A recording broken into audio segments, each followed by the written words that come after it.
kuma me yauta ma Omi wa amahen yama. Iwodi kuma na to waya ware ifulbe dunnama Omi wa amahen yama. Futo wandere wa ajoni anana ifulbe innama Omi wa amahen yama. Wala gaddo de mako fullo sai ni to gonga yo fama Omi wa amahen yama. Fullo ireni gonga nana fe wana manangama Omi wa amahen yama. Dobe bisaji delladde nana don yi bete tama Omi wa amahen yama. Enen der leydi min diganya ne fufulbe hollama Omi wa amahen yama. Tokken gonga kan hani gan matsalaji dunnama Omi wa amahen yama. Mauɓe pulaku kan Allah umme hala dunnama Omi wa amahen yama. E hani adon mataki ganni ya ware dunnama Omi wa amahen yama. Mi yetti Allah dotti belawol gonga tokkama Omi wa amahen yama. Mi inni fulɓe sokoto sire de shehu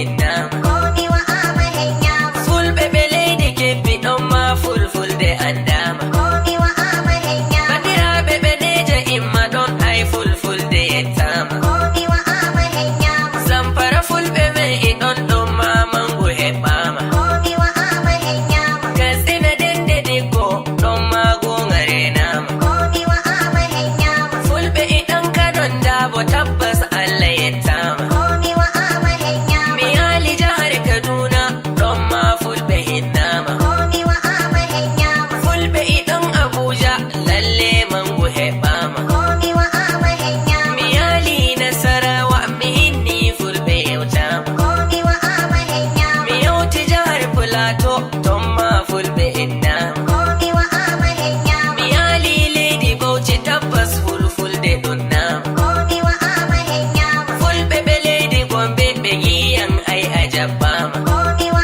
amahen yama. Leydi di fulɓe Adamawa Jabe ɓe gi a yettama Omi wa amahen yama. Taraba iheyi fulɓe mi yali kuma mi yalama Omi wa amahen yama. Fulɓe ɓe leydi Borno igimol am Borno wattama Omi wa amahen yama. Mi yali Yobe tomma lawol fulɓe tokkama Omi wa amahen yama. De garmi Jigawa ɗon ma ɓe giyan an a jabbama Omi wa amahen yama. Nyande bujami kogi nyannan kan hirde dunnama Omi wa amahen yama. Daga ɗon jami bennu ɓe gilale a jabbama Omi wa amahen yama. Jami Ilore Kwara ɗon ma hulhulde tannama Omi wa amahen yama. Ibrahim Esfulani igimol fulfulde henyama Omi wa amahen yama. Kullo huɗo bandu kullo zumunci fulɓe andama Omi wa amahen yama. Fulɓe amen ɓe fombina lawol Allah tokkama Omi wa amahen yama. Fulɓe amen ɓe wayla